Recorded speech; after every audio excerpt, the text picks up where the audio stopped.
Marcus Chun adjusted the straps of his worn backpack as he guided his 80-year-old son Danny through the bustling airport terminal. The overhead announcements echoed through the cavernous space, each garbled word making Danny's shoulders tense a little more. Marcus noticed the familiar signs immediately. The way Danny's fingers began their rhythmic tapping against his leg, the slight rocking motion that started whenever too many sounds competed for his attention. Flight 447 to Denver was already boarding when they reached Gate 23. Marcus checked their boarding passes one more time, though he had memorized the seat numbers hours ago. 14A and 14B. Window seat for Danny, just like he preferred. The routine mattered more than most people understood. The boarding line stretched ahead of them, a maze of rolling suitcases and impatient travelers checking their phones. Marcus kept one hand gently resting on Danny's shoulder, a steady anchor in the chaos. His son's eyes darted between the flight attendants at the gate and the large windows overlooking the tarmac where their plane waited.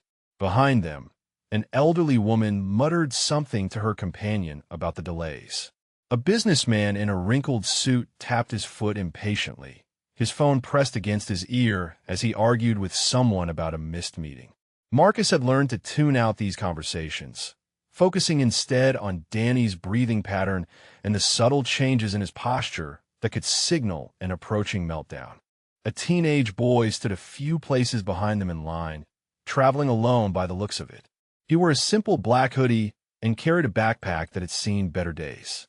His dark skin contrasted with the predominantly white crowd of business travelers and vacationing families. Marcus noticed him only because the boy seemed unusually calm amid the terminal chaos, his eyes alert but peaceful as he observed the scene around them. The line lurched forward as boarding began for their group. Danny's hand found Marcus's arm, gripping it tightly as they approached the gate agent.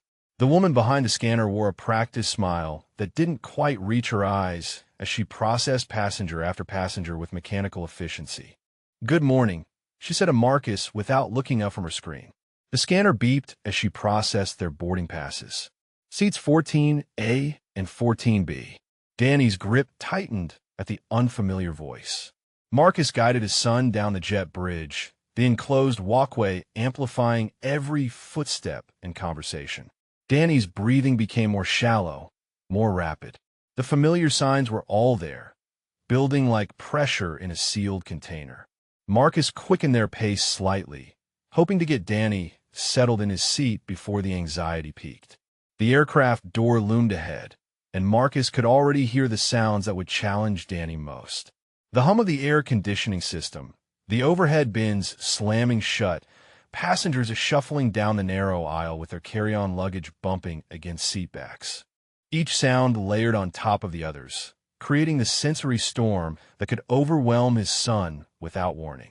A flight attendant with perfectly styled blonde hair and a name tag reading Patricia stood near the entrance, greeting passengers with rehearsed enthusiasm. Her smile faltered almost imperceptibly as she took in Danny's obvious distress and Marcus's concerned expression. "Welcome aboard," she said, though her tone suggested anything but welcome. Marcus nodded politely and continued toward their row, one hand still protectively placed on Danny's back. The narrow aisle felt like a gauntlet as other passengers jostled around them, everyone focused on claiming overhead bin space and settling into their seats as quickly as possible. Row 14 appeared ahead, and Marcus felt a small surge of relief. The window seat would give Danny something to focus on, a visual anchor that might help filter out some of the surrounding chaos. As they slid into their seats, Marcus began the familiar ritual of helping his son get comfortable, adjusting the seatbelt and pulling out the tablet that contained Danny's favorite calming apps. The teenage boy from the boarding line passed their row, making his way toward the back of the plane. Marcus caught his eye briefly and saw something unexpected there. Not the impatience or mild annoyance that most passengers wore, but a kind of understanding that suggested this young man had seen situations like this before. Danny pressed his face against the small airplane window, his breathing still rapid, but beginning to settle into a more manageable rhythm. Marcus allowed himself a moment of cautious optimism. Maybe this flight would be different. Maybe they would make it to Denver without incident. But as more passengers boarded and the cabin filled with voices and movement, Marcus noticed Danny's hands beginning their familiar dance of anxiety. The flight had not even begun, and already the signs were unmistakable. This was going to be a long journey, and Marcus could only hope that his son's strength would last until they reached their destination. The cabin doors sealed with a heavy thud that reverberated through the aircraft like a prison gate closing. Danny's head jerked up from the window at the sound, his eyes wide with the startled expression Marcus knew all too well. The gentle hum of conversation that had filled the boarding process suddenly felt more intense, more confined, as if all the sound were being compressed into the metal tube that would carry them through the sky. Marcus reached into his backpack and pulled out Danny's noise-canceling headphones, the expensive pair he had saved for months to buy. Danny accepted them gratefully, sliding them over his ears with practiced movements. The immediate relief was visible in his posture, his shoulders dropping slightly as the harsh edges of the cabin noise softened into manageable background whispers. Ladies and gentlemen, welcome aboard Flight 447 with nonstop service to Denver. The captain's voice crackled through the intercom system, each word amplified and distorted by the aging speakers. Despite the headphones, Danny flinched at each announcement. Marcus watched his son's hands begin the subtle finger movements that meant his internal pressure was building again. The safety demonstration began with Patricia and another flight attendant moving through their choreographed routine. Patricia's movements were sharp and efficient as she demonstrated the oxygen mask procedures, but Marcus noticed her eyes scanning the cabin with what seemed like annoyance rather than professional concern. Her gaze lingered on their row for a moment, taking in Danny's headphones and the way he rocked gently in his seat. In the event of a water landing, your seat cushion can be used as a flotation device. The words meant nothing to Danny, but the mechanical repetition and the flight attendant's artificially cheerful tone seemed to agitate him further. His rocking motion increased in tempo, and Marcus could see the telltale signs of an approaching meltdown beginning to surface. The engines began their low rumble as the plane pushed back from the gate. This was always the worst part for Danny, the moment when the familiar became completely foreign, when the ground fell away and left them suspended in a space that followed none of the rules his mind relied upon to make sense of the world. Marcus leaned close to his son's ear, speaking in the calm, measured tone that sometimes helped during these episodes. We're going to see Grandma Chun, remember? She's making her favorite soup, the one with the little dumplings you like to count before you eat them. Danny's eyes remained fixed on the small window, but his breathing pattern shifted slightly, a sign that he was listening despite his distress. The aircraft began to taxi toward the runway, the movement causing a ripple of conversations as passengers settled in for the flight.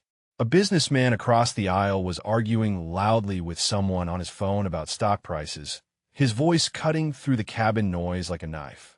Behind them, a woman was complaining to her traveling companion about the cramped seating and the delay that had already added 30 minutes to their journey.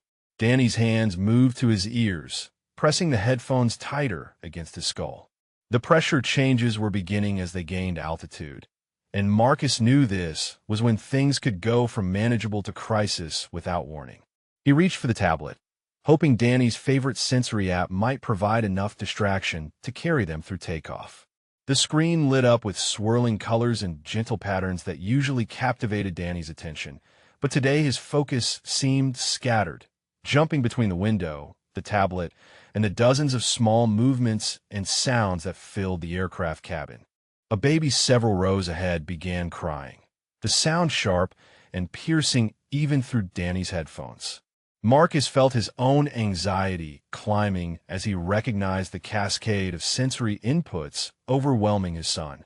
Danny's rocking became more pronounced, and he began making the low humming sound that preceded his most difficult episodes. Other passengers were starting to notice, heads turning in their direction with expressions ranging from curiosity to irritation. A middle-aged woman in the row behind them leaned forward, her voice carrying the tone of someone accustomed to offering unwanted advice. Maybe you should try giving him something to help him relax, she suggested with a smile that didn't reach her eyes. There are medications for that sort of thing now. Marcus turned to acknowledge her comment politely, but the interruption broke his concentration on Danny's needs for just a moment. In that brief lapse of focused attention, Danny's distress spiked dramatically. The humming became louder, more urgent, and his body began the rigid posturing that meant they were past the point of simple interventions. The plane lifted off the runway with a surge of power that pressed everyone back into their seats. For most passengers, this moment represented the beginning of their journey, the exciting transition from ground to sky. For Danny, it was the final trigger that sent his carefully maintained equilibrium spinning completely out of control. His voice rose above the engine noise, a high-pitched keening sound that cut through the cabin like an alarm. The noise-canceling headphones fell to the floor as Danny's hands moved frantically, searching for something solid and predictable in a world that had suddenly become completely alien to his senses. Marcus felt every eye in the surrounding rows turn toward them, felt the weight of judgment and impatience settling over their seats like a suffocating blanket. The flight had barely begun, and already he could see in the faces around them the familiar mixture of pity, annoyance, and barely concealed hostility that followed them wherever Danny's autism made itself publicly known. Patricia appeared in the aisle beside their row, her professional smile strained to the breaking point as she surveyed the situation with obvious displeasure. "Sir," she said, her voice carrying the forced politeness that barely concealed her irritation, "we need to maintain a calm environment for all our passengers."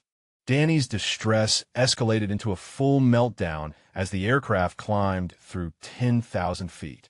His voice rose to a piercing wail that seemed to bounce off every surface in the confined cabin, amplified by the curved walls and low ceiling until it felt like the sound was coming from everywhere at once. His small body went rigid in the seat, every muscle locked in a pattern of overwhelming sensory overload that Marcus had witnessed countless times, but never grew accustomed to witnessing. Marcus unbuckled his seatbelt despite the illuminated sign and knelt in the narrow aisle space beside Danny's seat. His voice remained calm and steady, even as his heart raced with the familiar panic of a parent watching his child suffer in a way he could not immediately fix. "Danny, look at me. Focus on my voice. We're going to count together like we practiced." But Danny's eyes were squeezed shut, his hands pressed so tightly against his ears that his knuckles had gone white. The counting technique that worked so well in their quiet living room seemed powerless against the sensory assault of pressurized cabin air, engine noise, and the collective tension of 150 passengers who were growing more agitated by the second. From the row behind them came the sharp whisper of the middle-aged woman who had offered earlier advice. "This is completely unacceptable. There should be special flights for people like that." Her companion murmured agreement, both women making no effort to lower their voices despite Marcus being close enough to hear every word. The businessman across the aisle had ended his phone call and was glaring openly at their row. "Some of us have important meetings to get to," he said loudly enough for half the cabin to hear. "This is a public space, not a therapy session." His words carried the entitled tone of someone accustomed to having his convenience prioritized above all other considerations. Patricia appeared again, this time with a second flight attendant in tow. The younger woman looked uncertain, but Patricia's expression had hardened into professional displeasure. "Sir, we really need you to get your son under control. Other passengers are becoming quite upset, and we're concerned about the disruption to flight safety." Marcus felt the familiar surge of protective anger that came whenever someone suggested that Danny's autism was somehow a choice or a behavioral problem that could be solved with better parenting.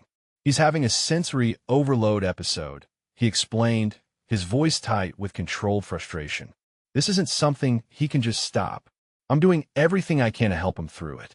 "Well, perhaps you should have considered that before booking a flight," Patricia replied, her professional mask slipping just enough to reveal the judgment underneath. "We have protocols for passengers who can't handle air travel appropriately."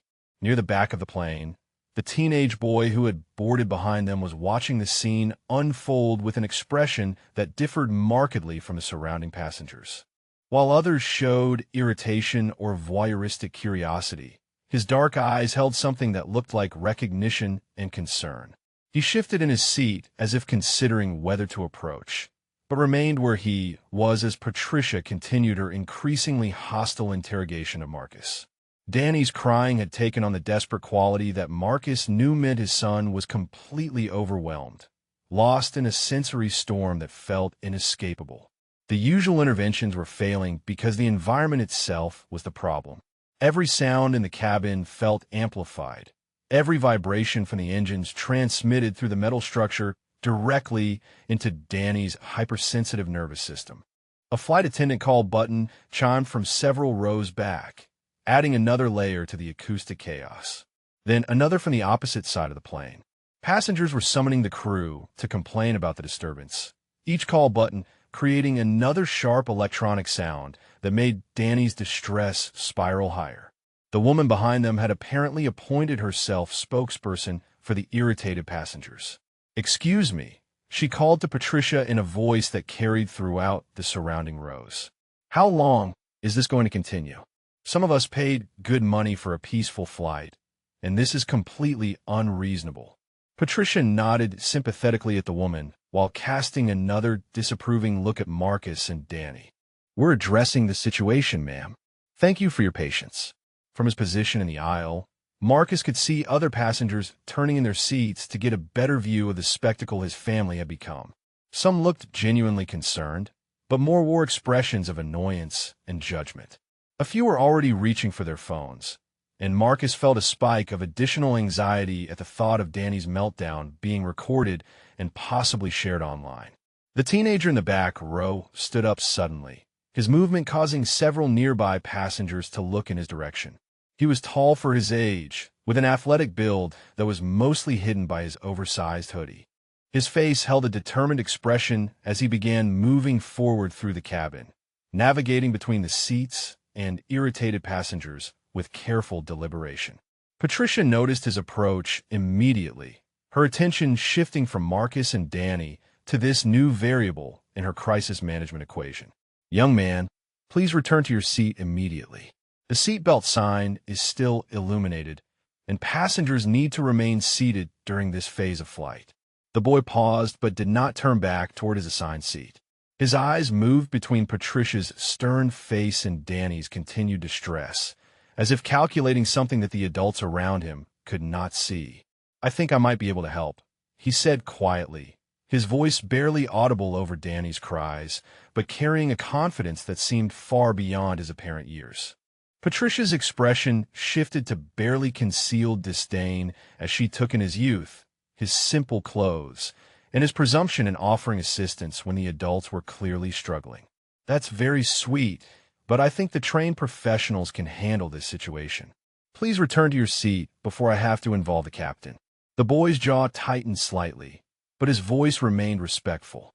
"With respect, ma'am, what you're doing isn't helping him.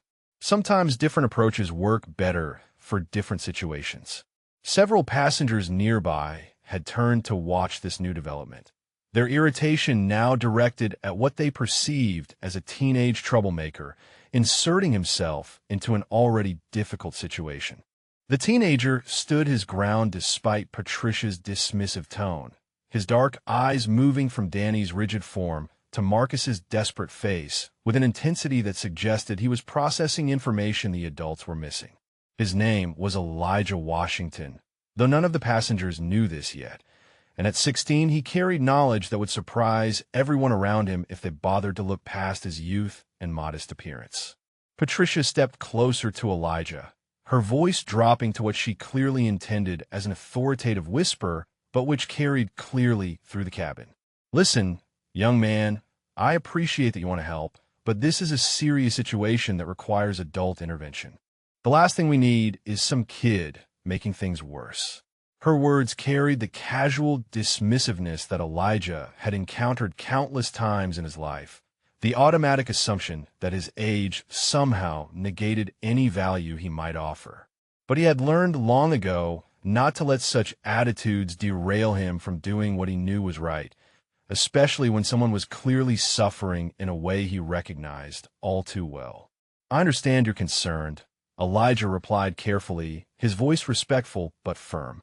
"But I've worked with children who have autism before. What you're trying isn't going to help him calm down. In fact, all the attention and noise is probably making it much worse." The businessman across the aisle let out a derisive snort. "Oh, great. Now we have Dr. Phil here telling us how to handle this situation. Kid, why don't you let the adults deal with this and go back to your comic books or whatever?" Several passengers chuckled at the comment, their laughter adding another layer of humiliation to Marcus's already overwhelming stress. He could feel his own composure beginning to crack under the pressure of Danny's continued distress, combined with the hostile environment that seemed to be closing in around them from all directions. Patricia seized on the businessman's comment as validation of her position. "Exactly. We have trained professionals handling this situation. This young man needs to return to his seat immediately before he creates additional safety issues." But Elijah remained focused on Danny, his trained, eye-catching details that the others were missing. He could see the way Danny's breathing was becoming more shallow and rapid, the way his hands were moving in patterns that suggested severe sensory overload rather than simple behavioral acting out. These were signs he had learned to recognize through hundreds of hours of volunteer work and personal experience that none of these dismissive adults could possibly understand. Marcus looked up at Elijah with eyes that held both desperation and a flicker of hope. The teenager's calm presence felt different from the judgment and irritation radiating from everyone else in the surrounding area. "You said you've worked with autistic children before?" Marcus asked, his voice barely audible over Danny's continued cries. "Yes, sir," Elijah replied, ignoring Patricia's sharp look of disapproval. "I volunteer at a therapy center back home, and my younger brother has autism too. I recognize what's happening with your son right now." Patricia's expression shifted to one of barely concealed annoyance, mixed with what appeared to be class-based prejudice. "Your brother," she repeated with a tone that suggested disbelief. "And exactly what kind of training do you think volunteering gives you? This isn't a playground situation. This is a commercial aircraft with safety protocols." The woman behind them leaned forward again, her voice carrying the sharp edge of someone whose patience had been completely exhausted. "Are we seriously going to let some random teenager take over this situation? I have a connecting flight to catch, and this delay is completely unacceptable." Her companion nodded vigorously. "Where are his parents anyway? Shouldn't someone be supervising him instead of letting him wander around the plane bothering people?" Elijah felt the familiar sting of assumptions about his circumstances, the way people immediately concluded that a young black man traveling alone must somehow be unsupervised or problematic. But he had learned to push past such prejudices when someone needed help, especially a child who was clearly suffering in ways these adults could not comprehend. "I'm traveling to visit my grandmother," he said simply, not allowing defensiveness to creep into his voice. "And I'm not trying to bother anyone. I'm trying to help a little boy who's in distress." Patricia crossed her arms, her professional facade completely abandoned now in favor of open hostility. "Well, your good intentions are noted, but we cannot allow untrained minors to interfere with flight operations. Return to your seat immediately, or I will have to involve the captain and potentially have authorities meet us upon landing." The threat hung in the air like a challenge, and Elijah could see the calculation in Patricia's eyes. She was counting on his youth and apparent lack of resources to make him back down, expecting him to fold under the pressure of adult authority and the implied consequences of continued defiance. Marcus watched this exchange with growing recognition that the teenager was being dismissed not because his offer was inappropriate, but because the adults around them had made assumptions about his capabilities based on his age and appearance. The same kind of prejudgment that Marcus and Danny faced constantly, though from a different angle. Danny's distress continued to escalate, his small body now shaking with the effort of processing sensory input that felt overwhelming and inescapable.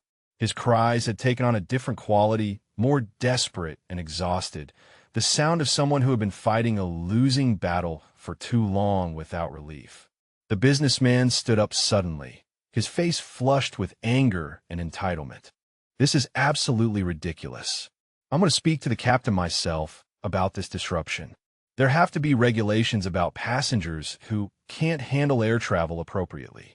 As he pushed past Elijah toward the front of the plane, his shoulder connected with the teenager's arm in what could have been either accidental contact or deliberate aggression. The message was clear either way.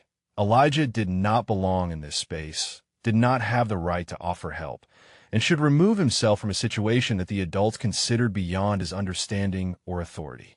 The situation in the cabin deteriorated rapidly as more passengers began voicing their complaints with increasing volume and hostility. Danny's meltdown had now lasted nearly 15 minutes, his exhausted cries echoing through the pressurized space while Marcus knelt beside him, feeling more helpless than he had ever felt as a parent. Every technique he knew, every strategy that had worked in quieter environments, seemed powerless against the sensory assault of the aircraft cabin. The businessman had indeed marched to the front of the plane and was now engaged in an animated conversation with Patricia and the senior flight attendant. His voice carried back through the cabin as he gestured emphatically toward their row. "This is completely unacceptable for a commercial flight. Other passengers have rights too, and this disruption has gone on far too long." Marcus could see other passengers throughout the cabin turning to stare, some with genuine sympathy, but many more with undisguised irritation. A few had moved to empty seats further away from the disturbance, making their disapproval clear through dramatic relocations that felt like public condemnations of his family's presence on the aircraft. Danny's body had begun the rhythmic head movements that Marcus knew meant his son was completely overwhelmed, lost in a neurological storm that felt inescapable. The tablet lay forgotten on the floor where it had fallen, its colorful screen now cracked from the impact. Marcus reached for Danny's hands, trying to provide the deep pressure input that sometimes helped, but his son was too far into the meltdown to accept any form of physical comfort. From several rows back, an elderly man's voice rose above the general murmur of complaint. "In my day, parents knew how to control their children properly. This is what happens when discipline goes out the window." His words carried the authority of assumed generational wisdom, though they revealed a complete misunderstanding of what autism actually entailed. Elijah remained standing in the aisle despite Patricia's earlier threats, his eyes fixed on Danny with the focused attention of someone who truly understood what was happening. He could see the signs that the adults were missing, the way Danny's distress was shifting from the initial sensory overload into the deeper exhaustion that came when the nervous system had been overwhelmed for too long without relief. The senior flight attendant, a woman named Jennifer, whose name tag identified her as the purser, approached their row with Patricia close behind. Her expression was more professional than Patricia's obvious hostility, but it carried the same underlying message of institutional authority asserting control over a situation deemed disruptive to normal operations. "Sir," Jennifer said to Marcus, her voice carrying the practiced calm of someone delivering bad news with official backing, "I need to inform you that we're considering diverting this flight to make an emergency landing. The captain is concerned about the safety implications of this ongoing disturbance." The words hit Marcus like a physical blow. An emergency landing would mean not only the humiliation of his family being removed from the aircraft, but also the potential for legal consequences, misconnections, and the kind of public attention that could follow them long after the immediate crisis had passed. Worse, it would mean Danny would never get to see his grandmother, the visit they had been planning for months. "Please," Marcus said, his voice breaking slightly under the weight of desperation and exhaustion. "He's not dangerous. He's just overwhelmed by all the sensory input. If I could just get him to a quieter space, or if people could lower their voices." But even as he spoke, Marcus knew how futile his words sounded. The aircraft cabin was what it was, a confined metal tube filled with strangers who had their own schedules and priorities. There was no quieter space, no way to reduce the environmental factors that were driving Danny's continued distress. The woman behind them had apparently appointed herself as spokesperson for the aggrieved passengers. How much longer is this going to continue? She demanded of Jennifer. Some of us have medical conditions that are being aggravated by this constant screaming. This isn't fair to the other passengers who paid for a peaceful flight. Her words sparked a chorus of agreement from surrounding rows. Several passengers began sharing their own complaints and demands for action. One man mentioned an important business presentation. A woman spoke about her fear of flying being made worse by the chaos. Another passenger suggested that families with special needs should be required to purchase separate seating or travel on different flights entirely. Elijah listened to the mounting hostility with growing frustration at the adults' complete inability to see past their own inconvenience to the suffering child at the center of the situation. He had witnessed similar scenes before, though never in such a confined space with such high stakes. The pattern was always the same.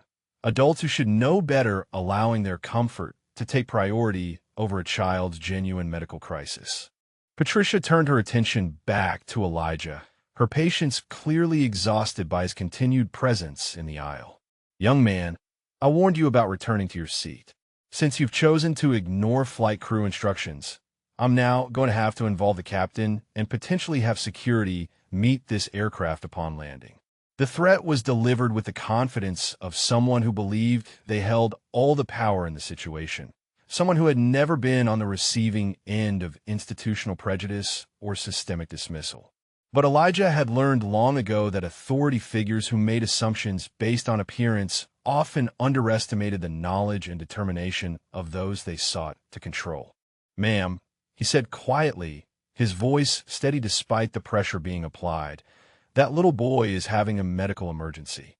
Everyone in this cabin is making it worse by creating more noise and chaos. If you really want to help, you need to change your approach entirely."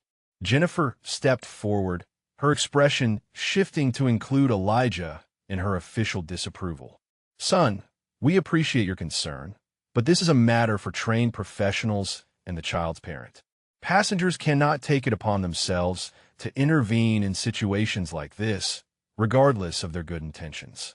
The dismissal was complete and final, delivered with the institutional weight of airline policy and adult authority. But as Jennifer spoke, Danny's cries reached a new pitch of desperation, his small body now trembling with exhaustion from fighting a sensory battle that seemed to have no end in sight. Despite the mounting pressure from both flight crew and increasingly agitated passengers, Elijah took a deliberate step closer to Danny's seat. His movement was slow and non-threatening, but represented a direct challenge to the authority that had been repeatedly asserted over him for the past several minutes. Marcus looked up at the teenager with a mixture of desperation and cautious hope, recognizing something in the young man's demeanor that differed fundamentally from everyone else's approach to the crisis. Patricia's reaction was immediate and sharp. She positioned herself between Elijah and the seats where Marcus knelt beside his distressed son. "Young man, this is your final warning. Return to your seat immediately or face serious consequences when we land." "I'm not going to repeat myself again." Her voice carried the full weight of institutional authority, the kind of power that most teenagers would instinctively defer to without question. But Elijah had learned through difficult personal experience that sometimes doing the right thing required standing up to people who mistook their position for actual wisdom or competence. "With all due respect, ma'am," Elijah replied, his voice remaining calm despite the obvious tension, "what you've been doing for the past 20 minutes isn't working.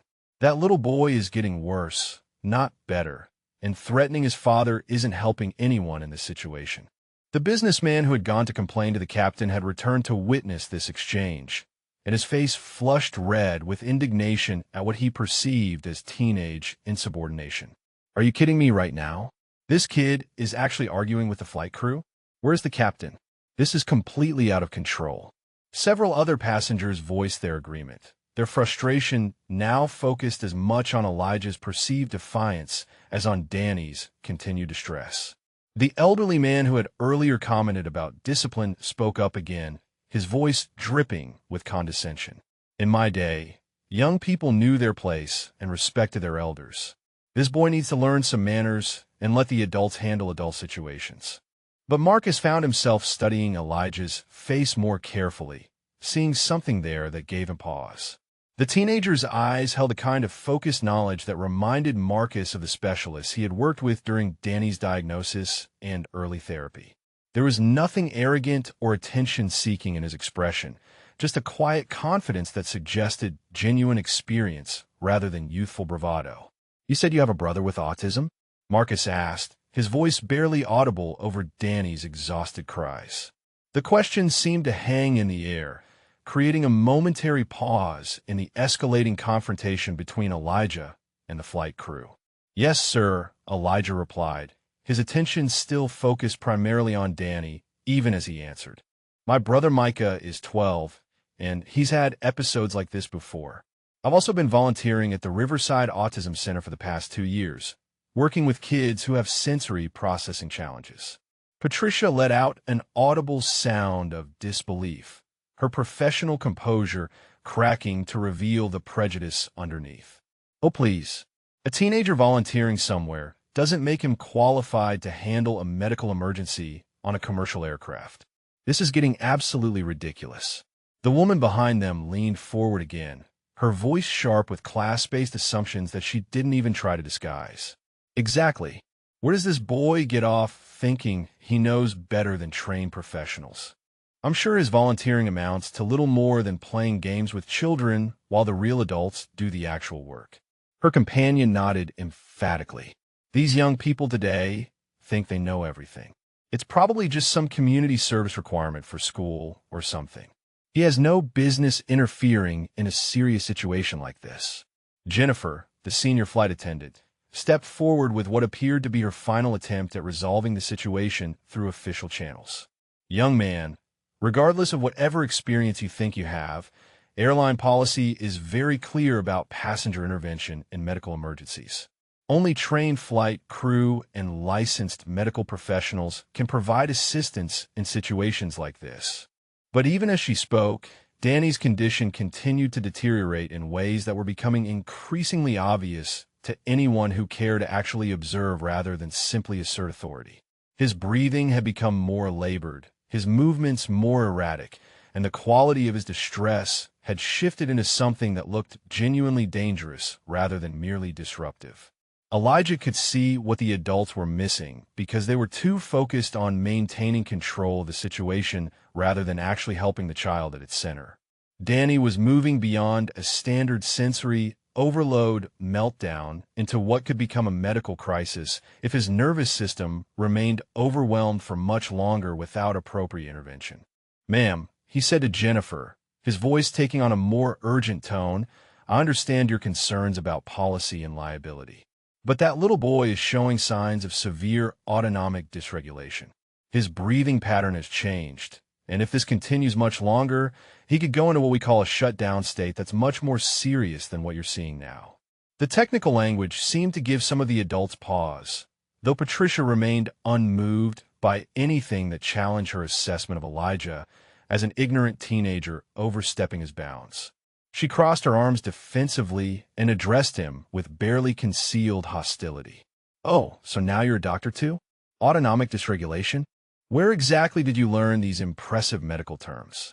Let me guess, from some internet research or maybe a TV show about autism." This is exactly the kind of dangerous thinking that leads to real problems when untrained people try to play expert. Her words carried the dismissive tone that Elijah had encountered countless times when adults discovered that his knowledge exceeded their expectations based on his age and appearance. But he had learned not to be derailed by such attitudes when someone genuinely needed help, especially when that someone was a child whose distress he recognized from painful personal experience. "I learned those terms from Dr. Sarah Martinez at the Riverside Center," he replied evenly. "She's a pediatric neurologist who specializes in autism spectrum disorders, and she's been my supervisor for the past 18 months. She would tell you the same thing I'm telling you right now. Everything you're doing is making the situation worse." The mention of Dr. Martinez created a momentary pause in Patricia's hostile dismissal, though her expression remained skeptical. Elijah seized the opportunity to address Marcus directly, knowing that the father's desperation might make him more receptive to unconventional help than the rigid authority figures surrounding them. "Mr. Chun," Elijah said, somehow knowing intuitively that using the father's name would help establish trust and connection, "your son is stuck in what we call a sensory feedback loop. Everything everyone is doing right now, all the talking and arguing and attention focused on him, is adding to the input his brain can't process. We need to change the entire environment around him." Marcus looked up at Elijah with eyes that held both hope and fear. The teenager's calm confidence stood in stark contrast to the chaos and hostility that had been building around them for the past half hour. "What do you mean by changing the environment?" Marcus asked, his voice barely a whisper as he tried not to add to the noise that was overwhelming his son. Patricia stepped forward aggressively, clearly intent on shutting down any interaction between Elijah and the family. "Absolutely not. This conversation ends now. This boy has no authority to provide medical advice, and I will not allow him to interfere further with established emergency protocols." But Elijah had already begun implementing techniques that none of the adults recognized, moving with the practiced efficiency of someone who had dealt with similar situations many times before. He slowly lowered himself to Danny's eye level, positioning himself at an angle that didn't feel threatening or invasive to someone in sensory overload. His movements were deliberate and calm, designed to reduce rather than increase the stimulation in Danny's immediate environment. "Danny," Elijah said in a voice so quiet it was almost a whisper, "you don't have to look at me or respond to me. I just want you to know that someone here understands what's happening to you right now. Your brain is getting too much information all at once, and that's really scary and overwhelming." The change in Danny's response was subtle but immediate. His rigid posturing remained, but his breathing pattern shifted slightly, becoming marginally less labored.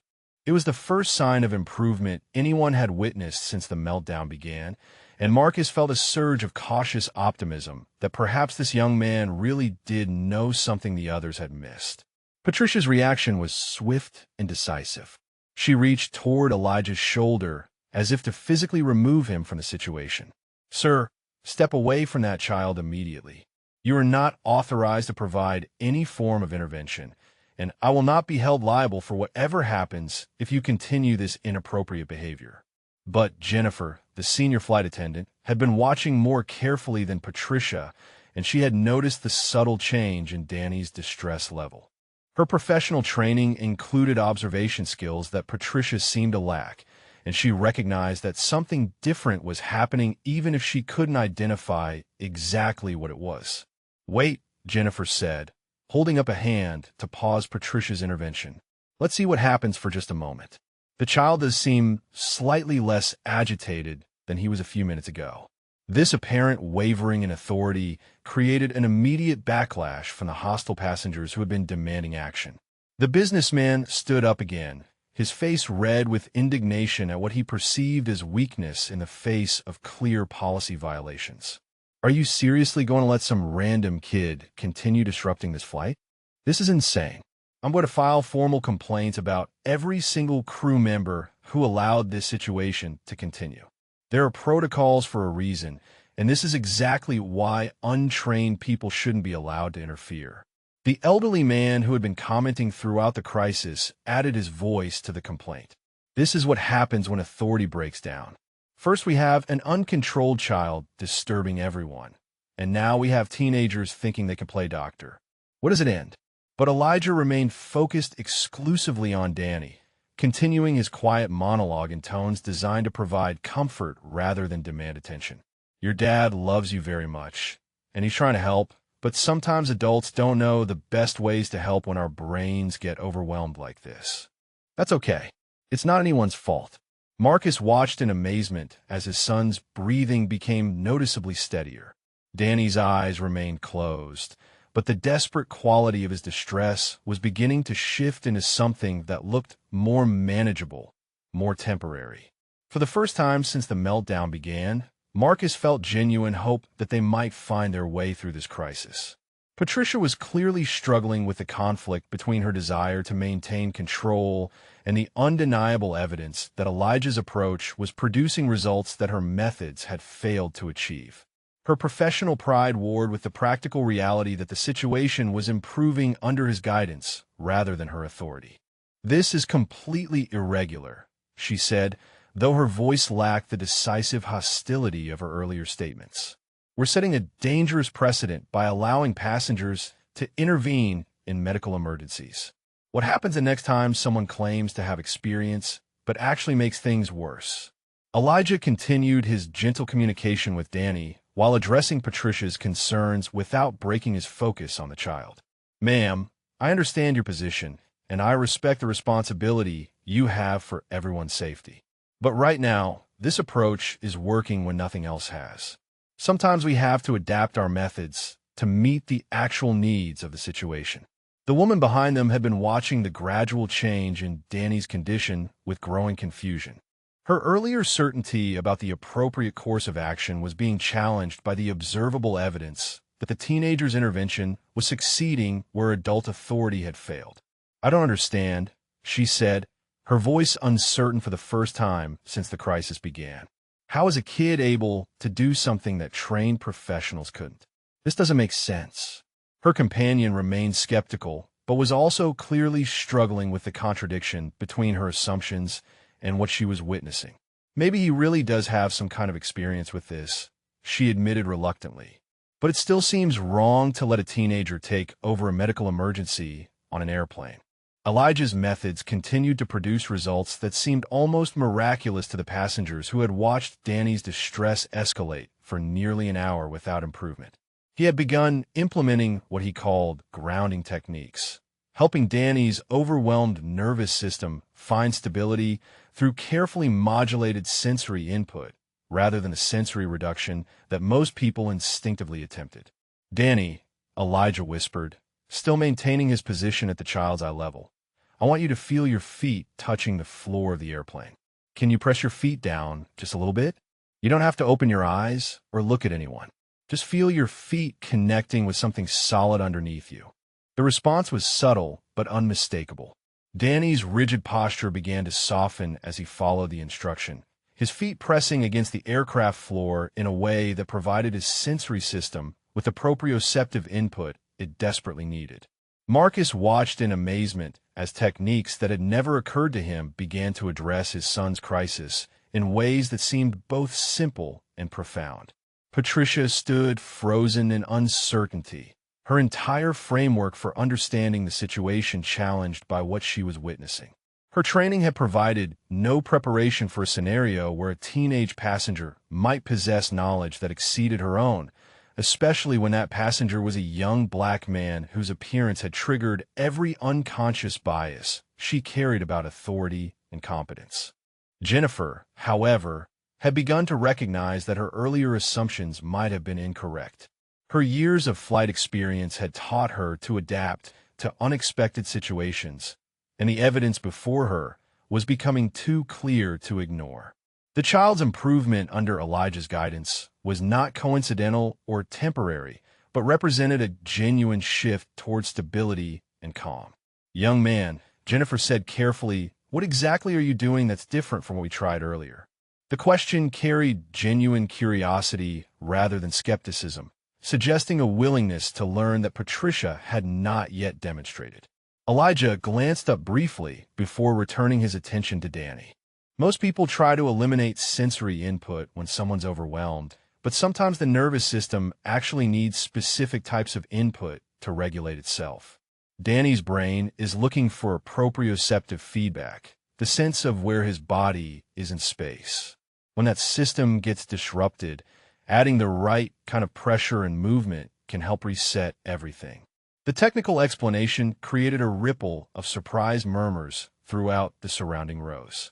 Passengers who had been certain that Elijah was simply an interfering teenager began to recognize that his knowledge extended far beyond what they had expected from someone his age.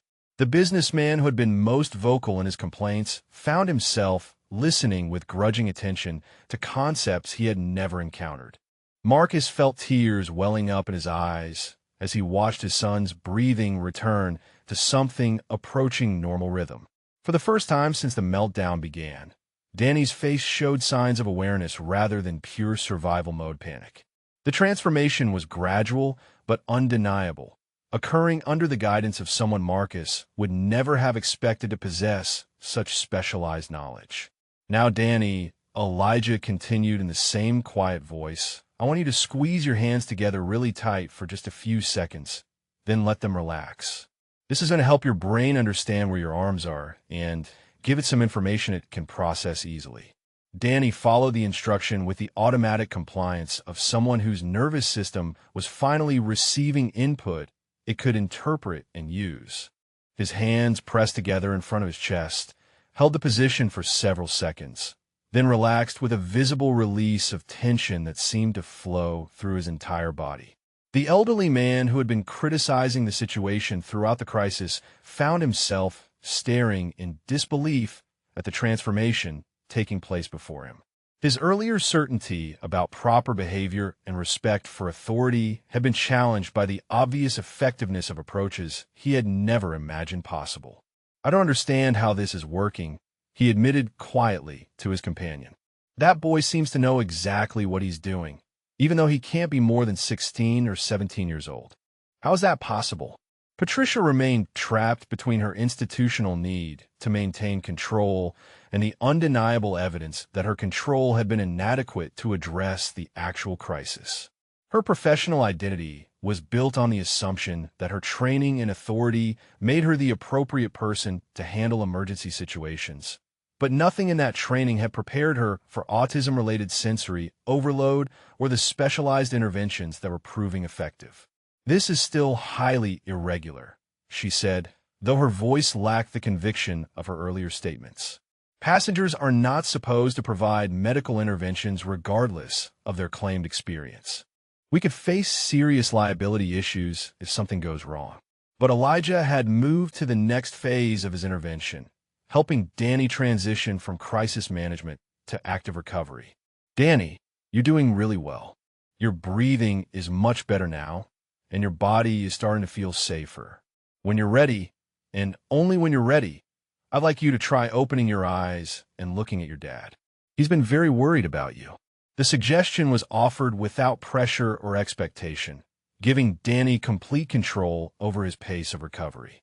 This approach differed fundamentally from the adult attempts to force compliance or immediate improvement, recognizing instead that healing from sensory overload required time and patient support rather than demands for quick fixes.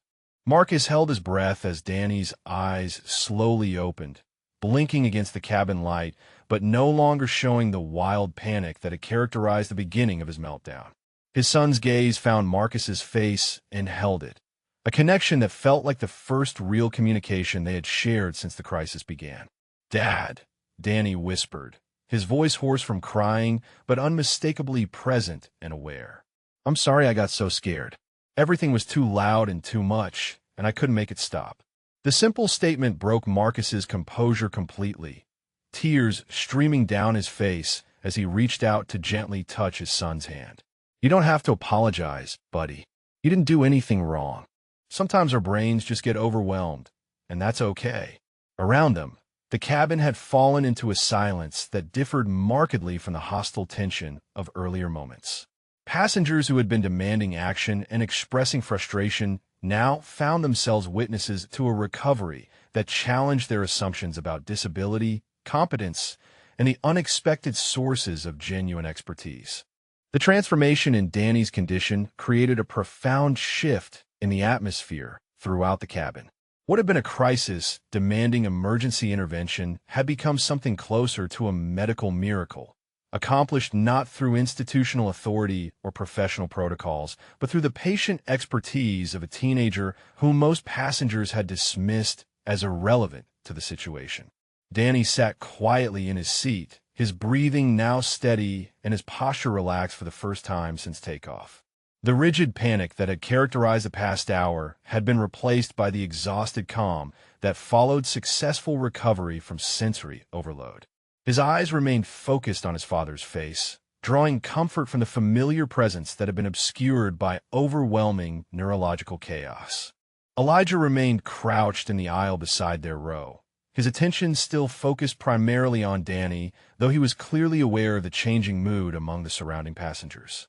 His intervention had moved beyond crisis management into what he recognized as the consolidation phase, ensuring that Danny's nervous system remained stable as it processed the successful resolution of what had felt like an insurmountable challenge. "You did something really brave just now," Elijah said to Danny, his voice still pitched at the calming level that had proven so effective. "When our brains get overwhelmed like that, it takes a lot of courage to try the techniques that help us feel better. You should be proud of how hard you worked to help yourself." The simple affirmation seemed to restore something essential in Danny's sense of self-efficacy.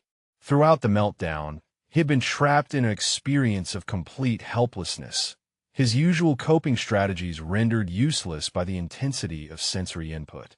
Elijah's recognition of his active participation in the recovery process helped restore his confidence that he could manage difficult situations with appropriate support. Marcus found himself studying Elijah with a combination of gratitude and amazement that bordered on disbelief. The teenager's knowledge and skill had far exceeded anything Marcus had encountered from many adult professionals in Danny's treatment history. His techniques had been both more sophisticated and more effective than approaches Marcus had seen from therapists with advanced degrees and years of experience. "How did you know exactly what to do?" Marcus asked quietly, his voice still thick with emotion from witnessing his son's recovery. "I've worked with occupational therapists and behavioral specialists for years, and none of them ever taught me the techniques you just used." Elijah's expression showed a mixture of humility and quiet pride as he considered how to explain his background without seeming boastful or defensive. "My brother Micah taught me more than any textbook ever could," he said simply. "When someone you love struggles with sensory processing issues, you learn to pay attention to things that most people never notice. And Dr. Martinez at the center has been training me in advanced intervention techniques for the past year and a half." The woman who had been most vocal in her complaints throughout the crisis found herself completely reevaluating her assumptions about the young man she had dismissed as an interfering child. Her earlier certainty about appropriate behavior and generational respect had been shattered by the demonstration of expertise that exceeded her own understanding by orders of magnitude. "I owe you an apology," she said to Elijah, her voice subdued by the recognition of how wrong her judgments had been. "I made assumptions about you based on your age, and I was completely out of line. What you did for that little boy was extraordinary, and I should have trusted your knowledge instead of dismissing it." Her companion nodded in agreement, though she seemed more shaken by the implications of their shared prejudice. "We both said things that were inappropriate and hurtful," she admitted. "It's clear that you have more expertise with this condition than any of us realized, and we should have listened to you from the beginning instead of assuming we knew better." The businessman who had been threatening to involve the captain and file formal complaints found himself in the uncomfortable position of recognizing that his entitled indignation had been directed at someone whose knowledge far exceeded his own. His face showed the struggle between his wounded pride and his growing recognition that he had been fundamentally wrong about the situation. "I guess I owe you an apology too," he said reluctantly to Elijah.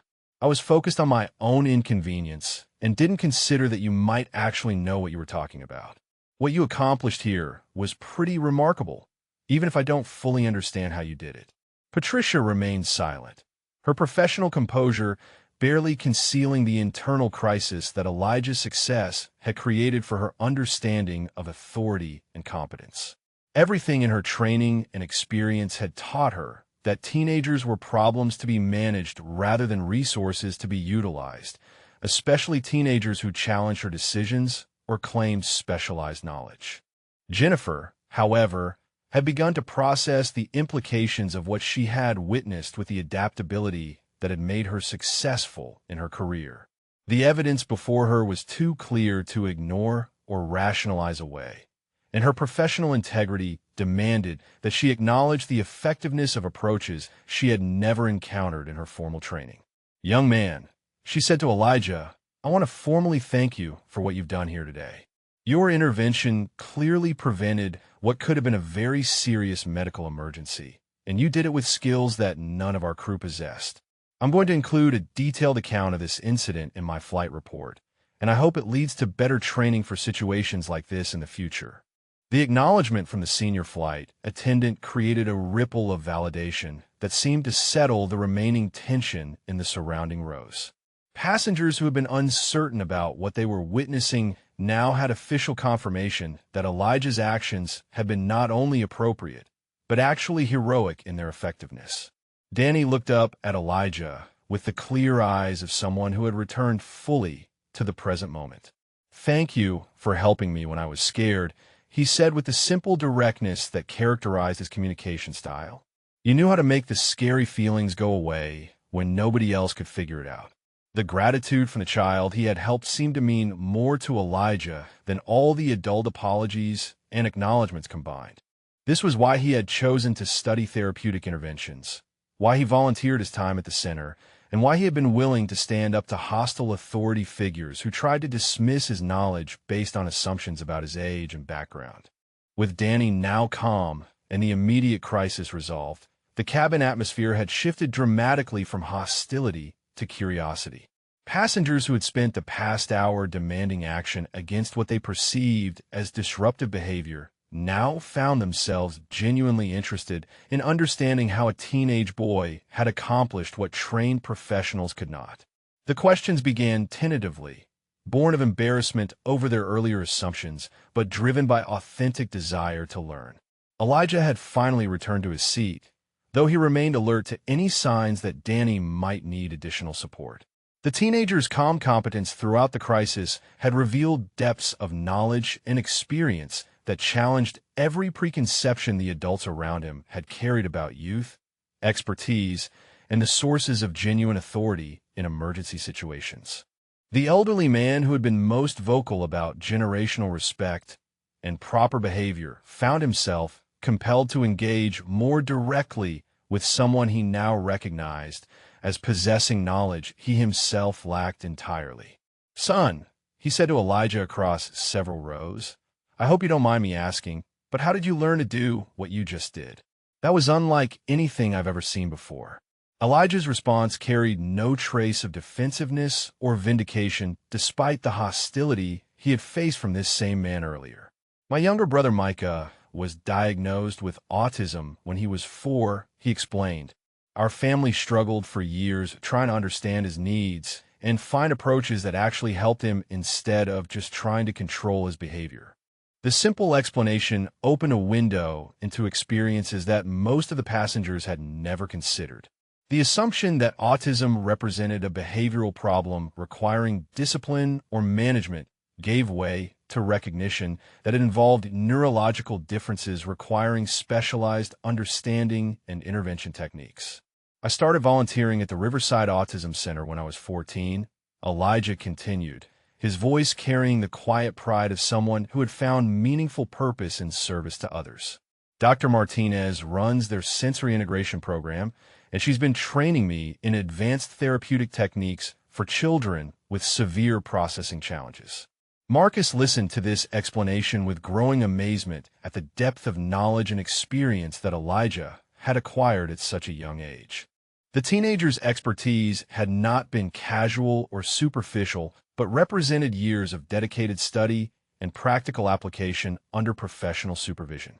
"Dr. Martinez sounds like an exceptional mentor," Marcus said. "The techniques you used with Danny were more sophisticated than anything we've encountered in 3 years of therapy appointments. Where did you learn about autonomic dysregulation and grounding interventions?" The question revealed Marcus's own significant knowledge base, earned through years of advocating for his son's needs and educating himself about autism spectrum conditions. His recognition of the technical aspects of Elijah's approach suggested that the teenager's methods had been genuinely advanced rather than simply lucky improvisations. "Dr. Martinez is a pediatric neurologist who specializes in autism and sensory processing disorders," Elijah replied. "She's been researching the connection between proprioceptive input and nervous system regulation for over 15 years. Most of what I know about crisis intervention comes from her training and from watching her work with kids who have severe challenges. The businesswomen behind them have been listening to this exchange with expressions of growing respect and regret over her earlier dismissive comments. The revelation that Elijah had been working under professional supervision with a pediatric neurologist completely reframed her understanding of his qualifications and expertise. "I feel terrible about the way I spoke to you earlier," she said directly to Elijah. "I made assumptions based on your age and appearance that were completely unfair and inappropriate. You clearly have more knowledge about this condition than most adults, including myself, and you used that knowledge to help a child who was suffering." Her apology seemed to give other passengers permission to express their own regrets and acknowledgments. The businessman who had threatened to involve the captain looked genuinely ashamed as he recognized how his privileged indignation had been directed at someone whose expertise far exceeded his own understanding of the situation. "I was completely out of line," he admitted. "I let my own inconvenience and schedule concerns override basic human decency, and I tried to prevent you from helping a child in crisis. That's something I'm going to have to think about seriously."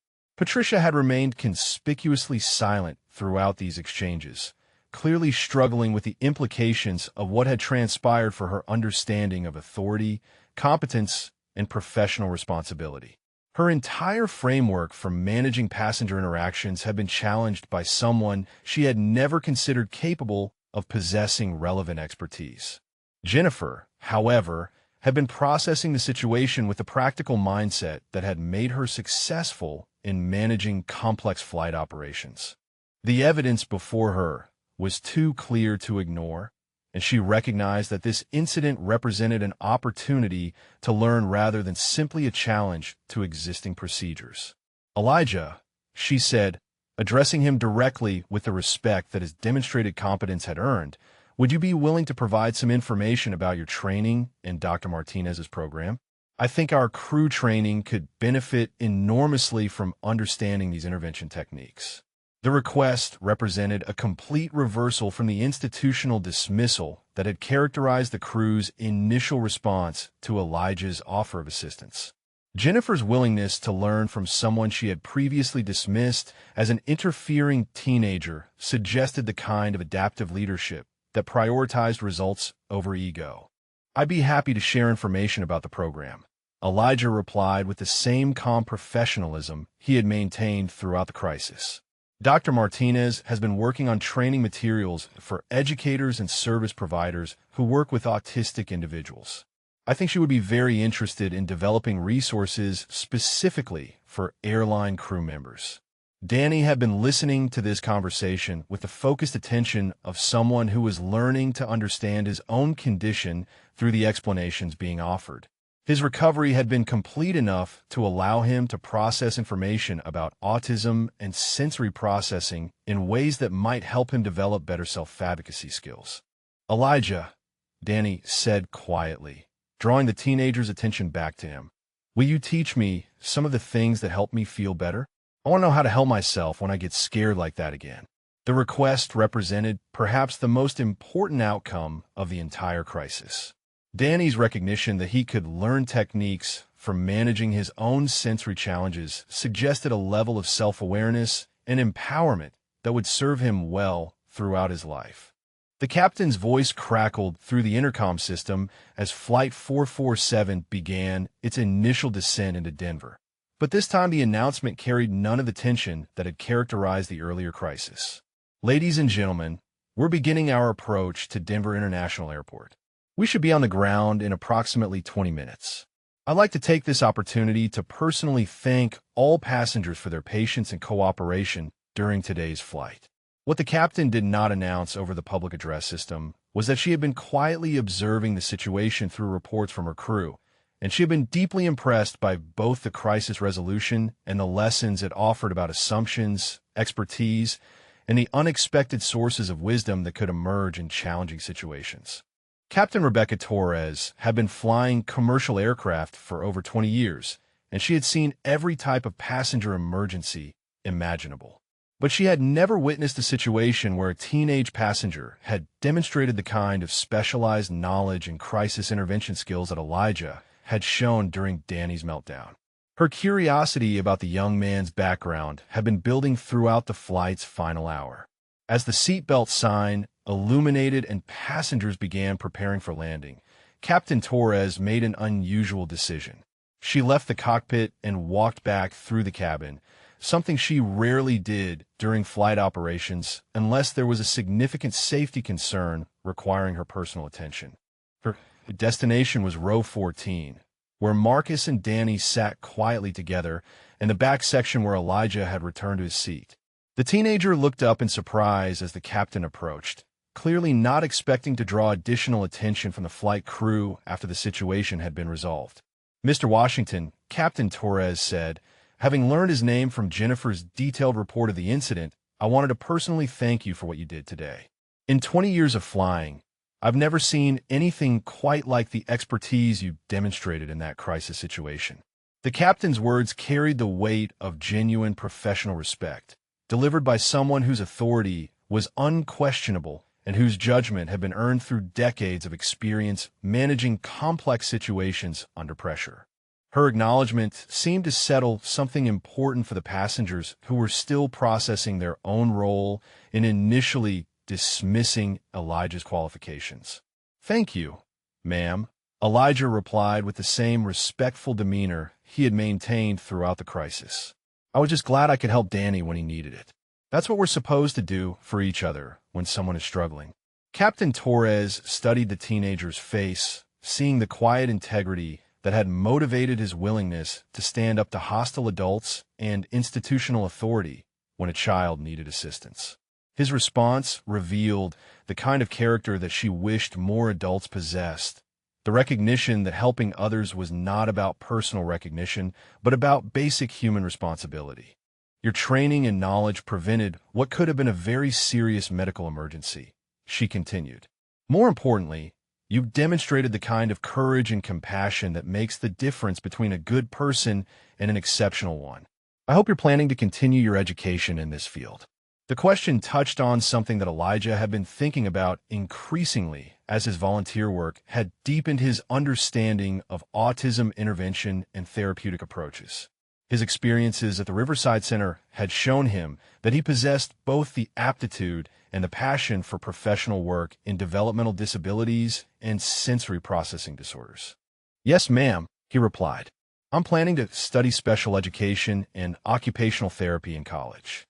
Dr. Martinez has been helping me prepare applications for programs that focus on autism spectrum disorders and sensory integration techniques." Captain Torres nodded with satisfaction, recognizing that Elijah's future plans aligned perfectly with the exceptional abilities he had demonstrated during the crisis. The aviation industry had taught her to value competence and dedication regardless of where they appeared, and she saw both qualities clearly in this remarkable young man. Patricia had been listening to this exchange from her position near the front of the cabin, and the captain's obvious respect for Elijah created a final challenge to her earlier assumptions and behavior. Her professional pride warred with the growing recognition that she had allowed prejudice to override her judgment in ways that could have had serious consequences.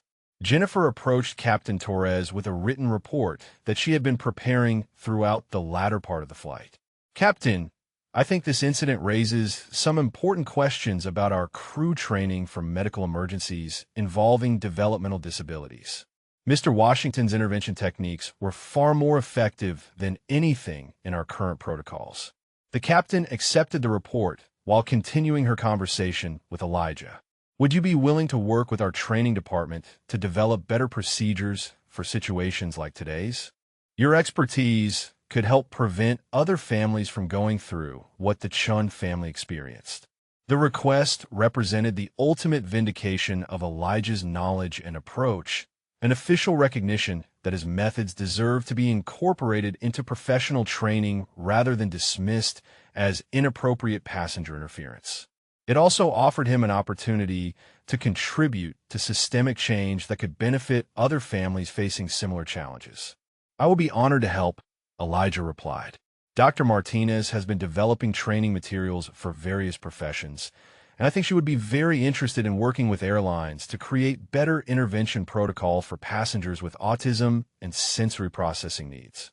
Marcus had been watching this interaction with emotions that range from gratitude to amazement to a deep sense of justice finally being served.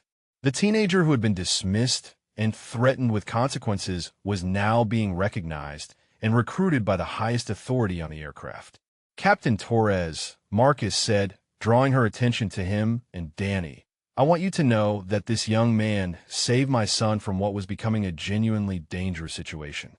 His knowledge and skills exceeded anything we've encountered from professional therapists, and he had the courage to help despite being treated badly by adults who should have known better." The captain's gaze moved to Danny, who was looking much more relaxed and present than he had during the earlier crisis. She could see the resilience in the child's face, the way he had recovered from overwhelming distress with the help of someone who truly understood his needs. "Danny," she said gently, "how are you feeling now? That looked like a very scary experience earlier." "I'm okay now," Danny replied with the straightforward honesty that characterized his communication style. "Elijah taught me how to help my brain feel better when everything gets too loud and too much. I want to learn more techniques so I can help myself next time." Flight 447 touched down at Denver International Airport with the gentle precision that characterized Captain Torres' 20 years of experience. But for the passengers in the main cabin, the landing represented far more than the simple completion of a journey. The crisis that had begun with Danny's meltdown had transformed into something approaching a masterclass in challenging assumptions, recognizing hidden expertise, and finding courage to do what was right despite institutional pressure and social prejudice. As the aircraft taxied toward the gate, Marcus found himself reflecting on how dramatically the day had exceeded his worst fears and highest hopes simultaneously. What had begun as his greatest parenting nightmare, watching his son suffer in a confined public space while hostile strangers demanded action against them, had become a profound lesson in the unexpected sources of wisdom and compassion that could emerge when someone was willing to see past surface appearances. Danny sat quietly in his window seat, watching the ground crew prepare for their arrival with the calm focus that had returned after Elijah's intervention. His recovery had been complete, but more importantly, he had gained new understanding of his own condition and new confidence in his ability to manage difficult situations with appropriate support and techniques. Elijah remained in his seat near the back of the aircraft, processing his own complex emotions about an experience that had challenged him to stand up to adult authority in ways he had never been required to do before. His willingness to persist despite hostility and dismissal had been motivated purely by recognition that Danny needed help. But the aftermath had provided validation of his knowledge and abilities that would stay with him throughout his career in therapeutic intervention. As passengers began gathering their belongings and preparing to disembark, several approached Elijah to express gratitude and apologies that went far beyond the simple courtesies typically exchanged between strangers. The businessman who had been most vocal in his demands for action against Danny's family stopped at Elijah's row with an expression that mixed shame and genuine respect. "I want to give you my business card," he said quietly, extending a small piece of expensive cardstock toward the teenager. "If you ever need a recommendation for college applications or job opportunities, please don't hesitate to contact me. What you did today was extraordinary, and I want to help you succeed in whatever career path you choose." The gesture represented a complete reversal from his earlier entitled indignation, suggesting that the experience had challenged his fundamental assumptions about worth and competence in ways that might create lasting change in how he interacted with people different from himself. The elderly man who had lectured about generational respect and proper behavior approached with similar humility. "Son," he said to Elijah, "I learned something important today about judging people based on age and appearance. You showed wisdom and skill that puts many adults to shame, including myself. I hope you'll accept an old man's apology and his admiration for what you accomplished." These individual acknowledgments created a ripple effect throughout the surrounding passengers, many of whom had participated in the initial dismissal of Elijah's qualifications, but now recognized how wrong their assumptions had been. The transformation in attitude was profound and seemed to suggest genuine learning rather than mere social courtesy. Patricia had remained largely silent throughout the disembarkation process, clearly struggling with implications that challenged her professional identity and her understanding of authority structures.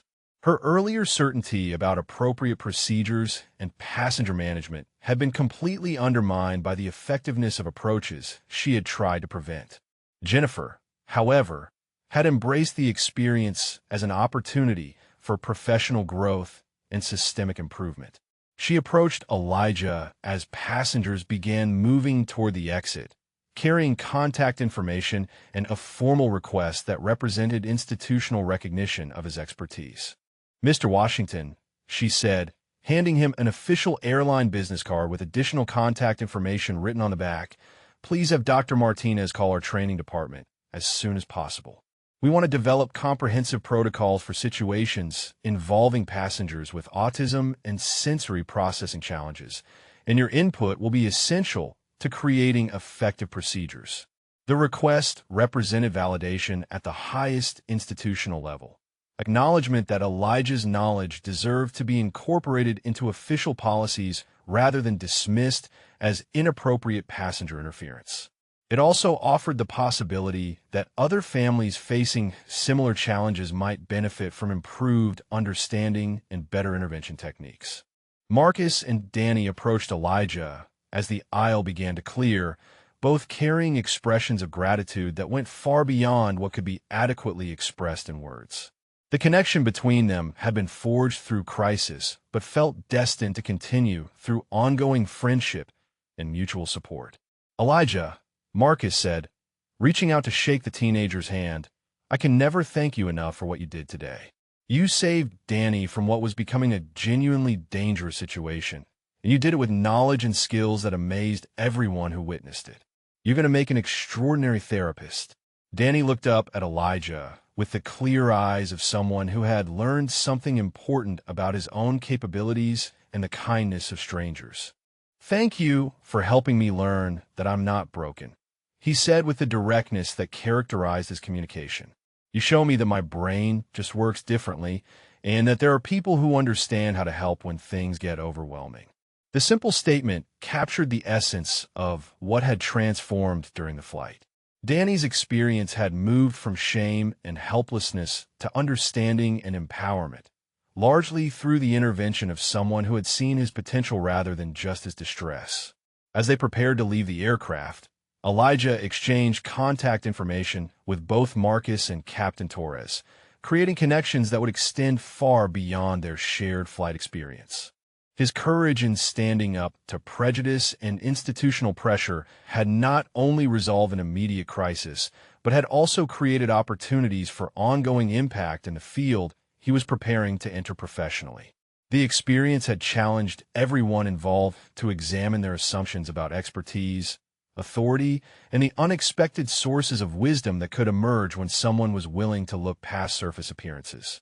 For Elijah, it had provided confirmation that his chosen path in autism intervention and therapeutic support was not only appropriate, but desperately needed in a world that too often dismissed knowledge based on irrelevant factors like age and appearance. If this story touched your heart, please drop a comment and let us know your favorite part, character, or if you've witnessed similar hidden talents in someone you know.